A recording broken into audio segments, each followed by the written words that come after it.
For nearly 20 years, the deadliest armed conflict in the Western Hemisphere has unfolded not in the Middle East, nor in Ukraine, but right across the United States southern border. In 2006, when the Mexican government formally declared what it called a war on the cartels, the country was drawn into an unbroken cycle of violence between heavily armed criminal groups and the state itself. From that moment on, an estimated 400,000 people have been killed or have vanished amid cartel-related murders and unresolved purges. In 2018 alone, Mexico registered 33,341 homicides, the highest total in its modern history. Today, Mexico's level of lethal violence is 3 to 4 times higher than that of the United States. But this is not merely a crime problem.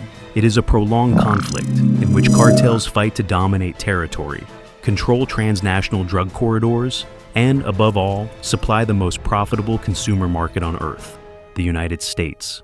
And it is this connection to America that fundamentally alters the nature of the conflict. Because while the shootings, kidnappings, and mass graves are concentrated inside Mexico, the consequences and the death toll do not end at the border. And this is where the human cost of the conflict can no longer be contained within Mexico. Since 2018, more than 250,000 Americans have died from fentanyl overdoses alone. The number has climbed almost every single year, accelerating at a speed rarely seen outside of wartime or pandemic conditions. By 2022, fentanyl was killing Americans at a rate nearly 27 times higher than just 10 years earlier. That same year, the United States recorded more than 107,000 overdose deaths, the highest figure ever documented. Approximately 70% of those deaths involved fentanyl or other synthetic opioids.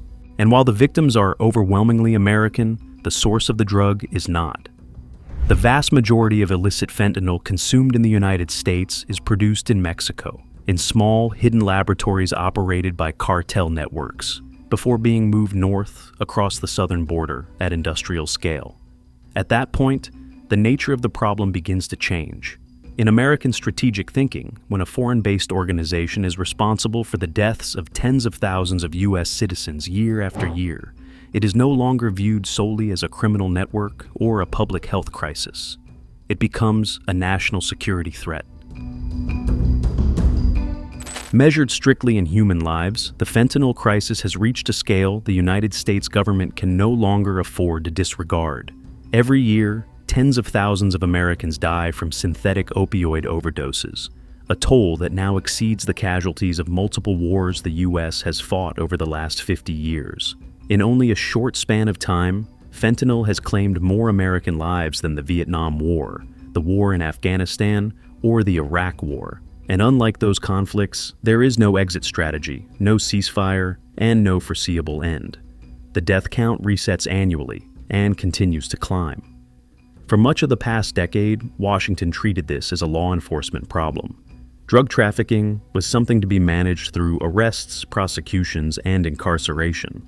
When that approach failed to slow the losses, the crisis was reframed as a public health emergency, addressed through hospitals, treatment programs, and harm reduction policies. But those frameworks began to buckle under the sheer scale of the numbers. Because when mass death is driven by supply chains that begin beyond U.S. borders, when those supply chains are controlled by foreign organizations, and when the level of loss rivals that of armed conflict, the logic inside Washington inevitably shifts. At a certain point, the problem stops being understood as crime or illness alone. It becomes a question of national survival and state obligation. In American strategic thinking, when an external actor is responsible for the deaths of tens of thousands of U.S. citizens year after year, policing and public health no longer appear sufficient. That is the moment when deterrence, coercion, and the use of force enter the conversation. When death reaches the scale of war, military logic is no longer unthinkable. It is triggered. For years, this shift unfolded quietly, buried in policy memos and confined to closed-door discussions. That changed abruptly in March 2023, when 4 American citizens were kidnapped in northern Mexico, and 2 were later found dead, forcing the issue into the center of the American public's awareness. The cartel involved eventually turned over those responsible and issued a rare public apology. But by then, the damage was already done. In the American public mind, this was no longer an abstract crisis happening somewhere else. It was violence crossing the border in the most direct and personal way imaginable. The political response was immediate. U.S. Senators openly called for legislation to establish the legal foundation for potential military action against Mexican cartels, arguing that law enforcement tools alone had proven insufficient. Mexico's government responded just as forcefully, rejecting the proposal outright and warning that any unilateral U.S. military action would constitute a violation of national sovereignty. But the line had already been crossed. From that moment on, calls for hard power were no longer fringe ideas. They were becoming normalized, not just in Washington, but in the broader American public discourse. By late 2024 and into 2025, the shift from political argument to concrete action began to take shape, quietly. Without public statements or press conferences, Mexico's new government discreetly authorized the CIA to fly surveillance drones over Mexican territory, a move that would have been politically unimaginable only a few years earlier. The drones carried no weapons, but their mission was unmistakable. They were used to locate cartel-operated fentanyl labs, chart trafficking routes, and identify command-level figures, intelligence that was selectively shared with Mexican authorities while also being retained in Washington. At the same time, the United States dramatically expanded its own intelligence footprint.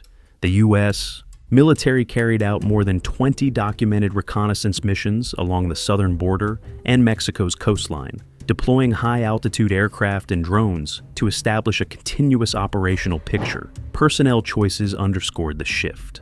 Washington appointed a new U.S. ambassador to Mexico, a former CIA officer and special operations veteran whose background lay not in traditional diplomacy, but in covert and paramilitary work.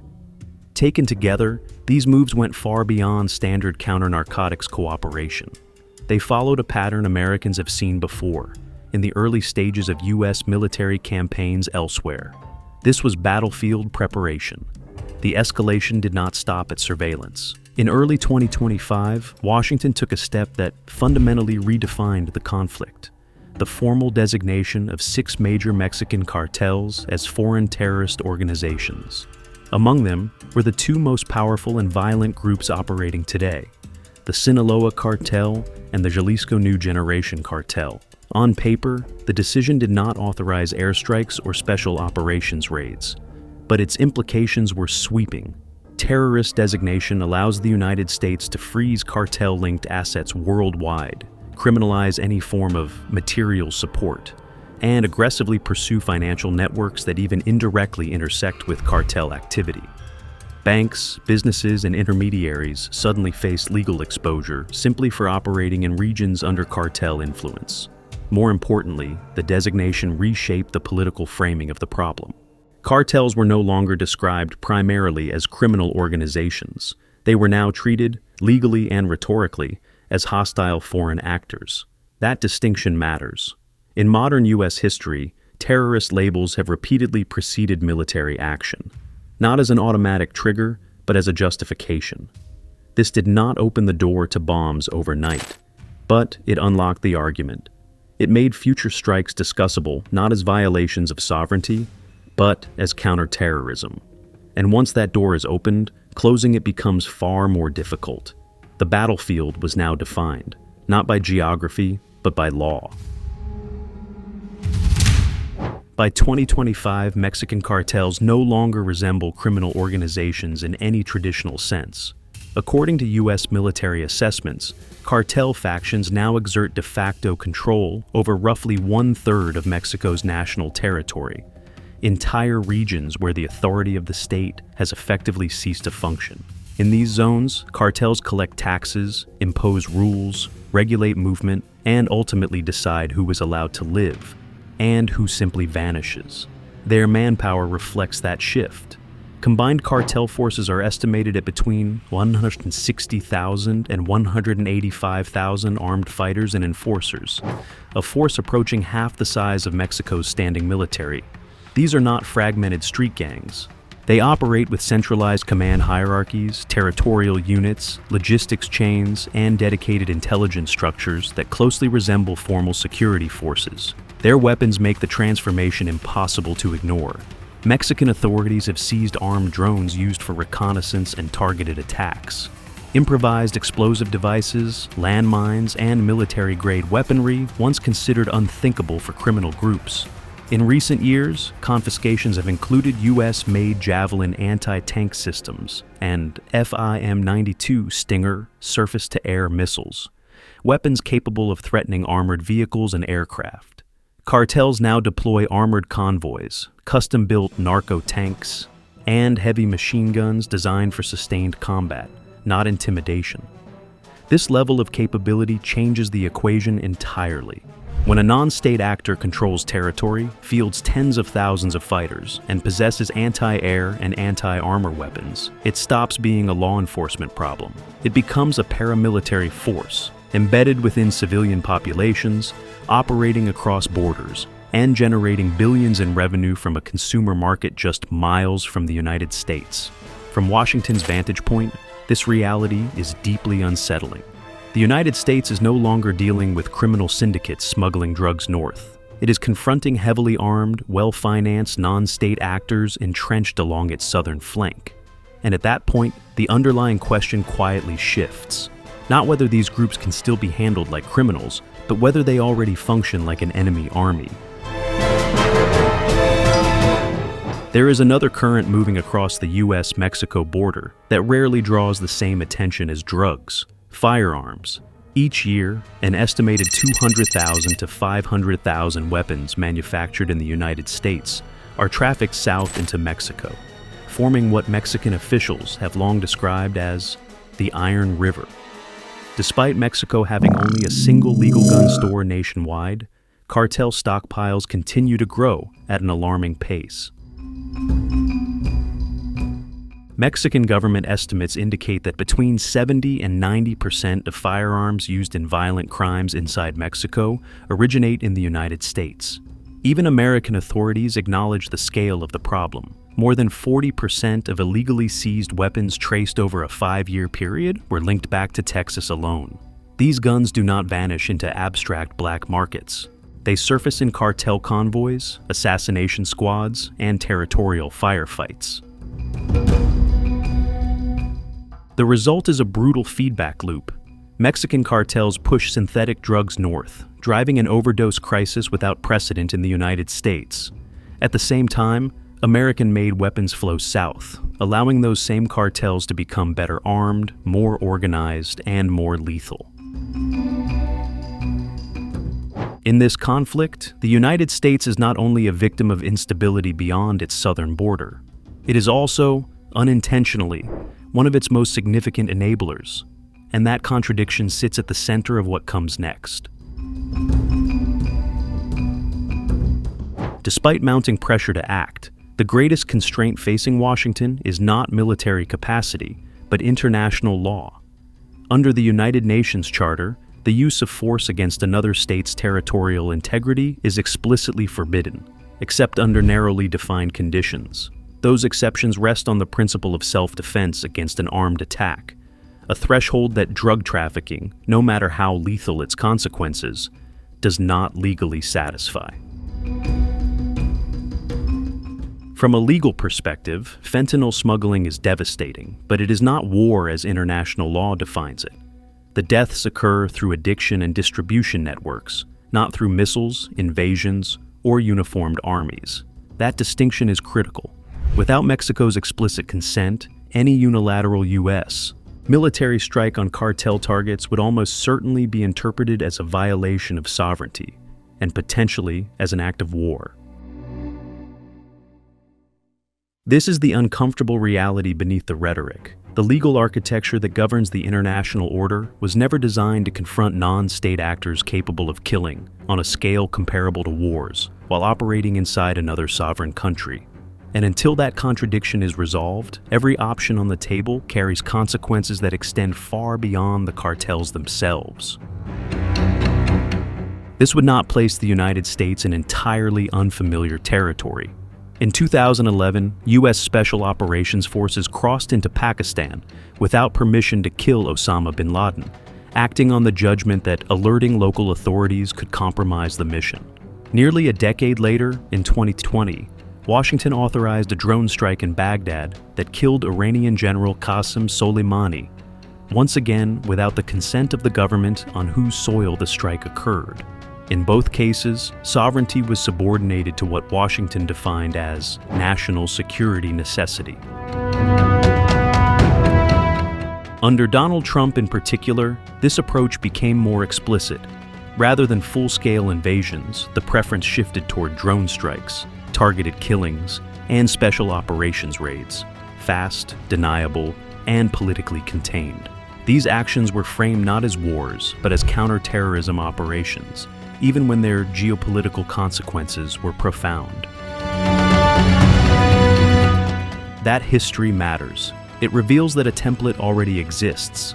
If cartels are formally treated as terrorist organizations, and if elements of the Mexican state are perceived as compromised or unable to act, the same logic used in Pakistan or Iraq could be quietly reapplied. In that scenario, Mexico does not become another Iraq. It becomes another Pakistan, a country where borders exist clearly on maps but far less consistently in practice.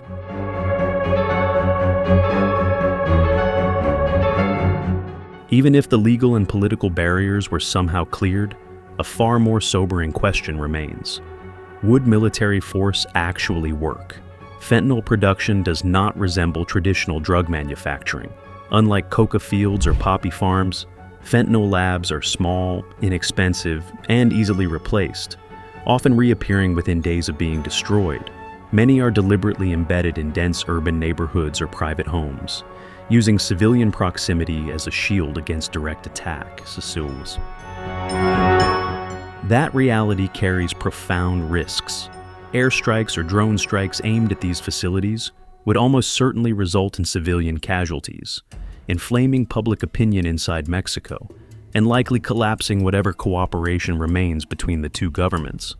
Ground operations pose their own dangers, exposing U.S. forces to ambush, capture, or escalation, any of which could ignite a political crisis far larger than the mission that triggered it. Retaliation is another unresolved risk.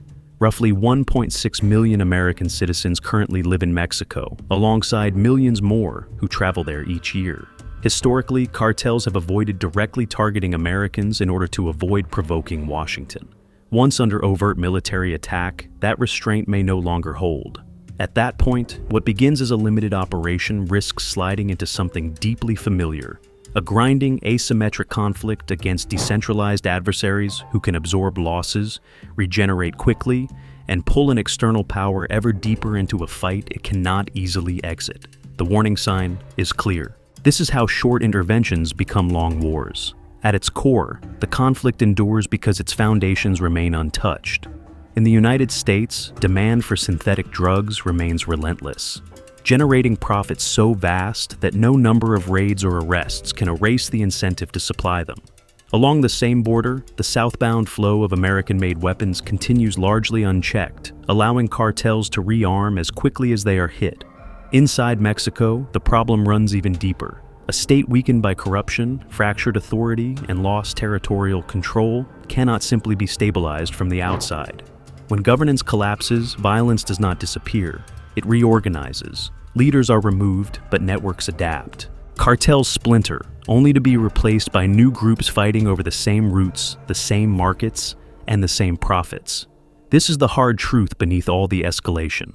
Destroying cartels does not end the drug war. It resets it. Without addressing demand, weapons flows, and institutional decay, military force can only treat symptoms, not causes. And history offers a consistent lesson. Wars fought without resolving their root conditions rarely end cleanly. They mutate, persist, and drag on.